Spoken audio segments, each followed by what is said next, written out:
काल में लॉकडाउन का उठाया फायदा, दिन रात मेहनत करके शांतनु बन गया लेफ्टिनेंट।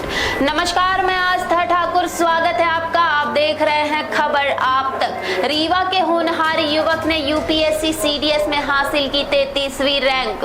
कोरोना काल में जब सब कुछ ठहरा हुआ था, तब एक नवयुवक अपने सब भविष्य की बुनियाद तैयार करने में जुटा हुआ था। बंदिशों के कारण जब उसकी सारी गतिविधियां बंद हो गई, तो उसने अपना पूरा ध्यान पढ़ाई पर केंद्रित कर दिया और ऑफलाइन ऑनलाइन दोनों माध्यम से यूपीएससी सीडीएस की तैयारी में जुट गया और उसकी मेहनत का परिणाम आज हम सबके सामने है। इस नवयुवक का नाम है शांतनु सिंह सेंगर। शांतनु भारतीय सेना में लेफ्टिनेंट पद के लिए चयनित हुए हैं। रीवा के रहने वाले सत्येंद्र और सरिता के बेटे शांतनु ने यूपीएससी सीडीएस परीक्षा में 33वीं रैंक हासिल कर यह साबित किया है कि लक्ष्य पाने में कोई परिस्थिति आड़े नहीं आ सकती। इसके लिए सिर्फ और सिर्फ मेहनत जरूरी होती है। हालांकि शांतनु के सपने बचपन से ही ऊंचे रहे हैं। उनके बाबा और नाना दोनों प्रशासनिक सेवा में थे। घर और ननिहाल दोनों पक्ष से शांतनु को प्रेरणा मिली और उन्होंने लक्ष्य की ओर आगे बढ़ना शुरू किया।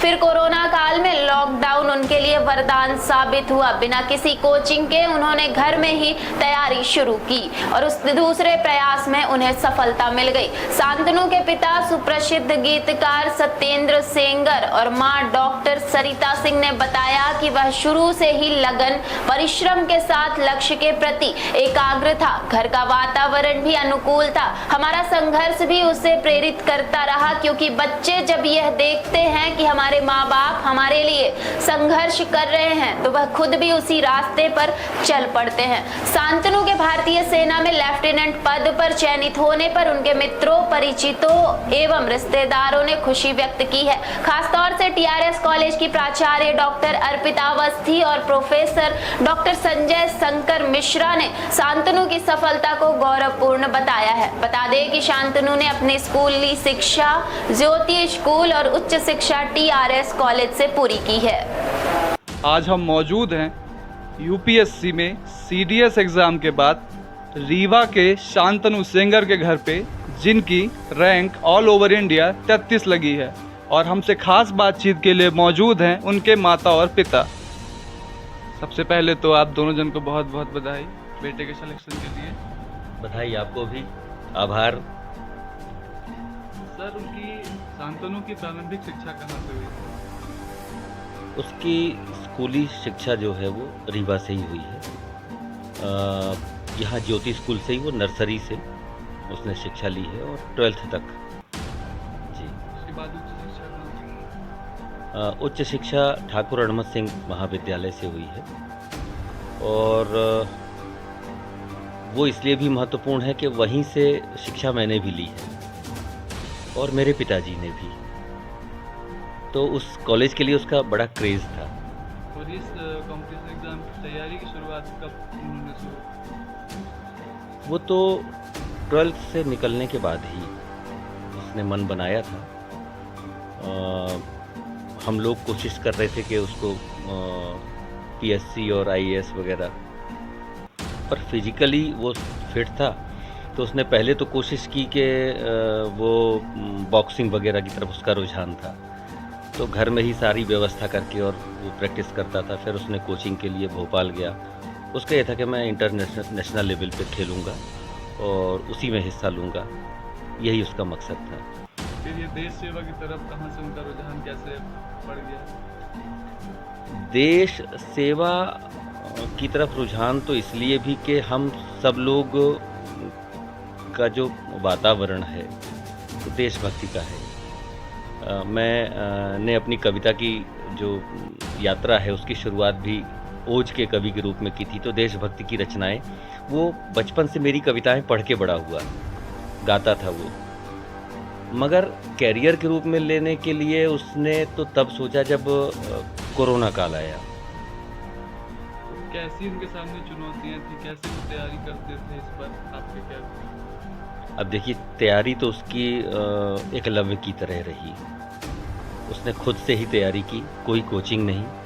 कोरोना काल में जब बॉक्सिंग की कोचिंग वगैरह में व्यवधान आया, वहाँ नहीं रहने दिया गया, चला आया वो रीवा। तो फिर उसने उसी कालखंड में ये निर्णय भी लिया और तैयारी भी की। और जो कई सारे बच्चे तैयारी कर रहे हैं यूपीएससी और काफ़ी सारे एग्जाम की, उनके लिए आप क्या संदेश देना चाहेंगे? देखिए, अगर लगन है और आपके विज़न एकदम क्लियर हैं, तो बहुत कहीं भटकने की ज़रूरत नहीं है। उसने अपने मोबाइल में जो कोचिंग उपलब्ध थी उनको उसने देखा, समझा और सारी चीज़ें उसने तैयारी अपने से की। तो मैं तो यही कहूँगा कि अगर आपका उद्देश्य सुनिश्चित है तो आप तैयारी कर सकते हैं। शांतनु को प्रेरणा कहाँ से मिली कि वो सेना में जाए? देखिए, प्रेरणा तो बचपन से ही उसको घर से ही, यहीं से सारी चीज़ें, जब हम लोग अपने बुज़ुर्गों के बारे में बात करते थे और उसको बताते थे कि तुम इस परिवार से हो। उसके नाना डिप्टी कलेक्टर रहे हैं, बाबा भी एडिशनल कलेक्टर होकर के रिटायर हुए। तो जो बैकग्राउंड था वो इस तरह का था कि एक प्रशासनिक सेवा में रहे हैं और उसका मानस उसी समय से तैयार होना शुरू हुआ अपने बाबा के बारे में, नाना के बारे में जानते हुए। बाबा को तो उसने नहीं देखा, मगर नाना के सानिध्य में उसने समय बिताया है और प्रेरणा वहीं से मिली उसको। जब बेटा एक ऊंचाई पर पहुंचता है तो माँ बाप को कैसी फीलिंग होती है, थोड़ा सा शेयर करेंगे? अब जैसे कोई तपस्या फलित हो जाए, सफल हो जाए, तो बिल्कुल ऐसा ही है कि एक अनवरत जो तपस्या थी, जब वो सफल होती है और फल हाथ में आता है, सामने आता है, तो बस केवल मन ईश्वर का धन्यवाद करता है कि हम सफल हुए। मैडम, आप क्या मानते हैं इस सफलता के लिए किसको कह देना चाहेंगे कि आपकी इसमें मेहनत रंगाई, बेटा तो मेहनत किया है, इसके पीछे कहीं ना कहीं या तो माँ की भूमिका होती है या पिता की भूमिका होती है या दोनों की भूमिका, क्या कहना है आप? जी, ये तो बिल्कुल सच कहा आपने कि सबसे पहले तो बच्चे की लगन है, उसकी मेहनत है और कहीं ना कहीं जो प्रेरणा है वो माता पिता दोनों हैं, क्योंकि दोनों ही अपने अपने क्षेत्र में संघर्ष कर रहे हैं।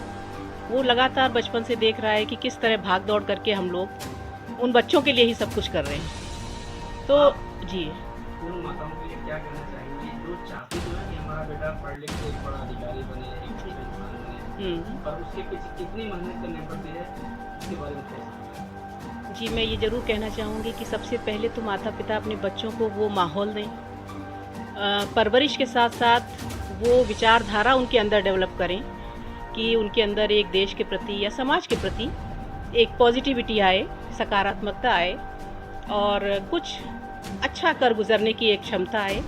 उसके लिए माता पिता को भी समर्पण की ज़रूरत है और बच्चे को तो अच्छी परवरिश और अच्छी शिक्षा दोनों ज़रूरी। आपका शुभ नाम? मैं डॉक्टर सरिता सलील।